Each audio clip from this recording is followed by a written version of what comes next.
Order करेगा, कुर्की का ऑर्डर पुलिस अधिकारी नहीं कर पाएंगे, निर्णय नहीं कर पाएंगे, कोर्ट में सुनवाई के बाद होगा। मान्यवर, एक बहुत बड़ा ऐतिहासिक फैसला हमने किया है, अनुपस्थिति में ट्रायल। कई सारे केसों में दाऊद इब्राहिम वांटेड हैं, चले गए, देश छोड़कर भाग गए, आज उन पर ट्रायल नहीं होती। हमने तय किया है कि सेशन कोर्ट के जज ड्यू प्रोसीजर के बाद जिसको भगोड़ा घोषित करेंगे उसकी अनुपस्थिति में ट्रायल होगी और उनको सजा भी सुनाई, दुनिया में वो कहीं पर भी छिपके सजा सुनाई जाए। मान्यवर, इससे बहुत बड़ा फर्क पड़ने वाला है और वो सजा के खिलाफ अपील करना है तो न्याय की शरण में आए, अपने आप को भारतीय कानूनों के शरण में, भारतीय कानूनों की शरण में लाएं और अदालत के सामने जाए तो हाईकोर्ट में चैलेंज करें। मान्यवर, मैं सार्वजनिक जीवन में बहुत बचपन से हूँ, राज्य का गृह मंत्री भी रहा हूँ, मैंने बहुत सारे थाने विजिट किए, बहुत सारे सदस्य भी थाने में गए होंगे। आप देखे होगा टूटी फूटी साइकिल, टूटी फूटी गाड़ी, टूटी फूटी ऑटो सालों तक पड़ी, सबने देखा। वो इसलिए पड़ा है कि कानून में प्रोविजन है कि केस के निपटारे तक इसको संभाल पर रखना। हमने प्रोविजन कर दिया है इसकी वीडियोग्राफी करना, वीडियोग्राफी की सर्टिफाइड कॉपी कोर्ट में जमा कराना और फिर इसका निपटारा आप कर सकते हो। इससे कम से कम पुलिस स्टेशन की स्वच्छता बढ़ाना।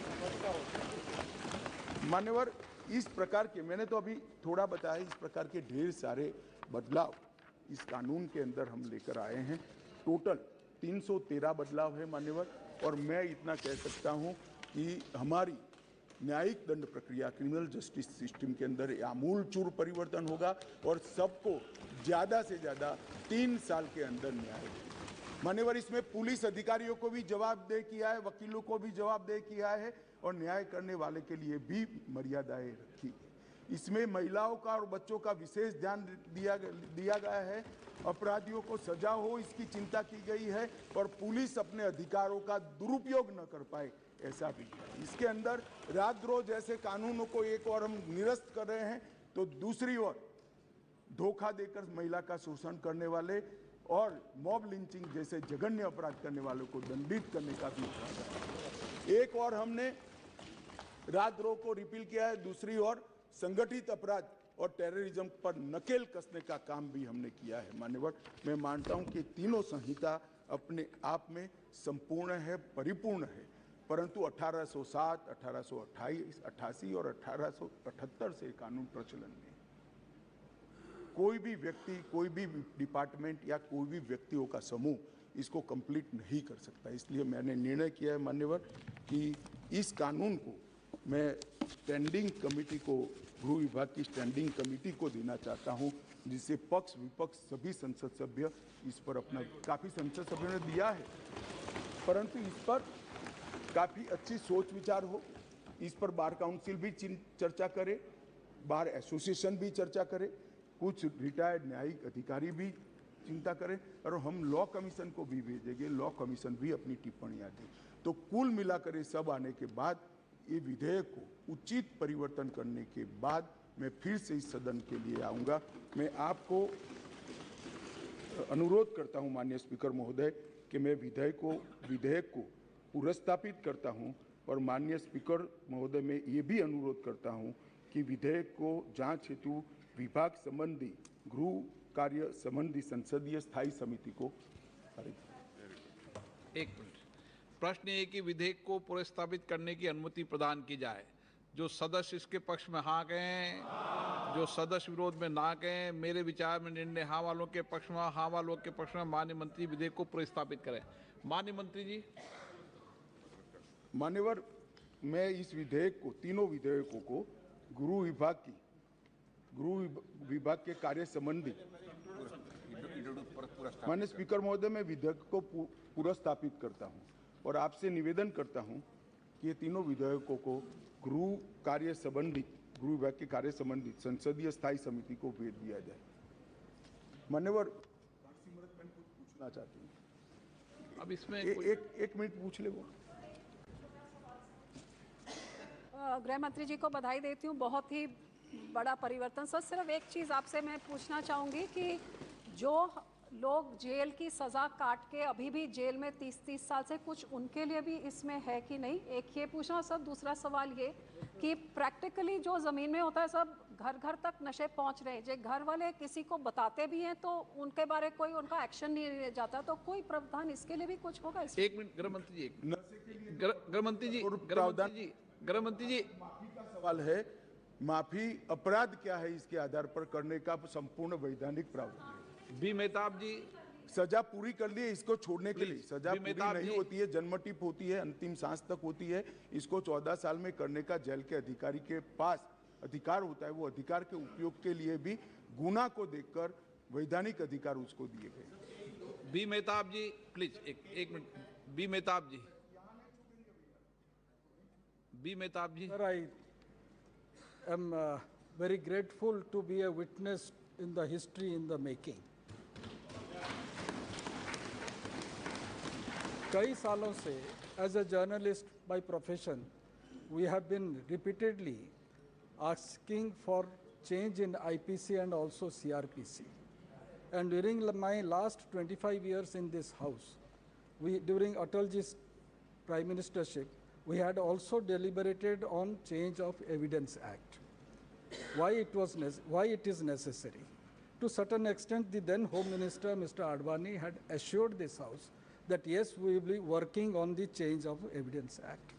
So today, when I saw, because this is in a supplementary list of business, and Honorable Home Minister has brought about 3 bills together, totally overhauling our legal system, just law and justice system.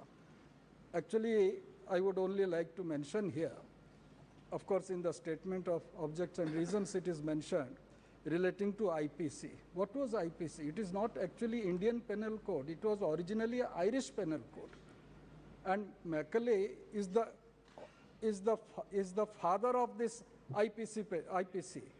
Though in 1834 this committee was formed, the law committee was formed by the British government. And 1834 means it was during the East India Company.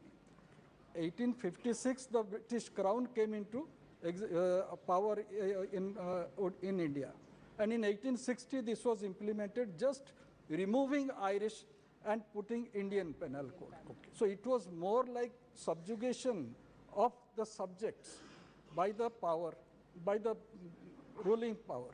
So now, as the Home Minister has very rightly mentioned, he has enunciated certain points and it is going to the standing committee. Similar is about the Criminal Procedure Code.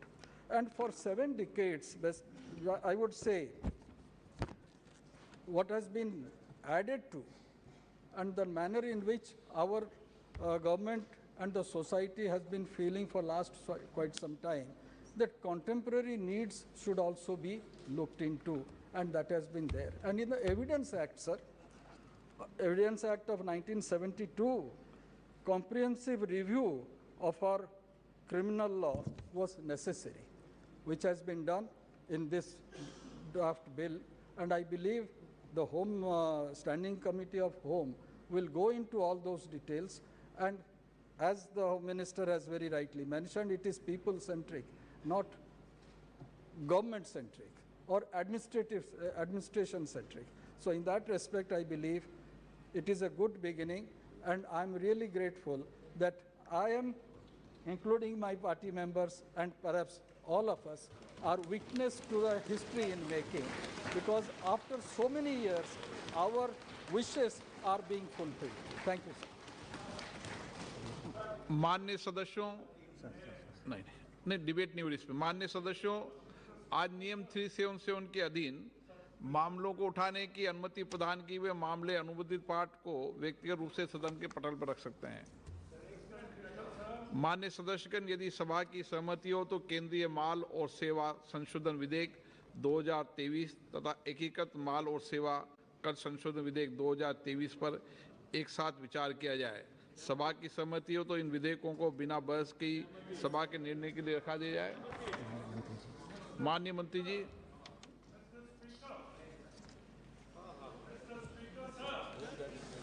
Sir, I rise to move that the bill to amend the Central Goods and Services Tax Act 2017 be taken into consideration. And also together with it, as you have mentioned, Honourable Speaker, I rise to move that the bill to amend the Integrated Goods and Services Tax Act 2017 be taken into consideration. प्रश्न है कि विधेयक पर विचार किया जाए। जो सदस्य इसके पक्ष में हाँ कहें, जो सदस्य विरोध में ना कहें। मेरे विचार में निर्णय हाँ वालों के पक्ष में, हाँ वालों के पक्ष में विधेयक पर विचार करने हेतु प्रस्ताव को स्वीकृत किया गया। अब सभा विधेयक पर खंडवार विचार करेगी। प्रश्न है कि खंड 2 से 5 विधेयक का अंग बने। जो सदस्य इसके पक्ष में हाँ कहें, जो सदस्य विरोध में ना कहें। मेरे विचार में निर्णय हाँ वालों के पक्ष में, हाँ वालों के खंड 2 से 5 विधेयक का अंग बना। प्रश्न है कि खंड 1 अधिनियम सूत्र विधेयक का पूरा नाम विधेयक का अंग बने। जो सदस्य इसके पक्ष में हाँ कहें, जो सदस्य विरोध में ना कहें। मेरे विचार में निर्णय हाँ वालों के पक्ष में, हाँ वालों के पक्ष में खंड 1 अधिनियम सूत्र विधेयक का पूरा नाम विधेयक का अंग बने।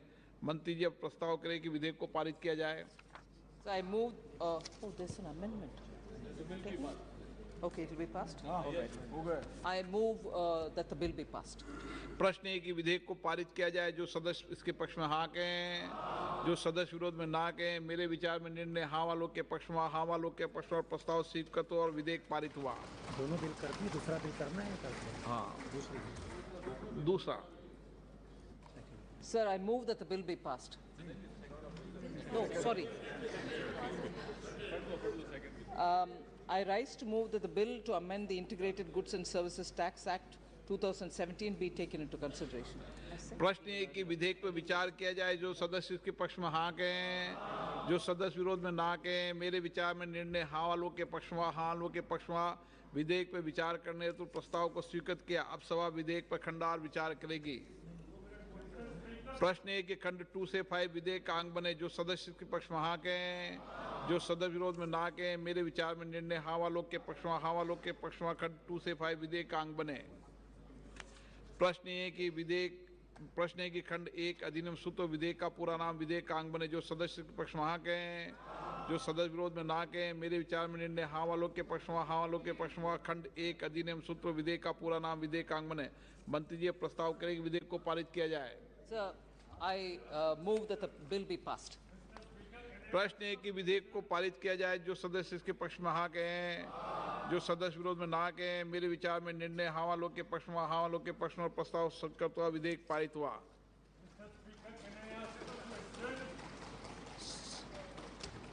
सभा की कार्रवाई 1:30 तक के लिए स्थगित की जाती है।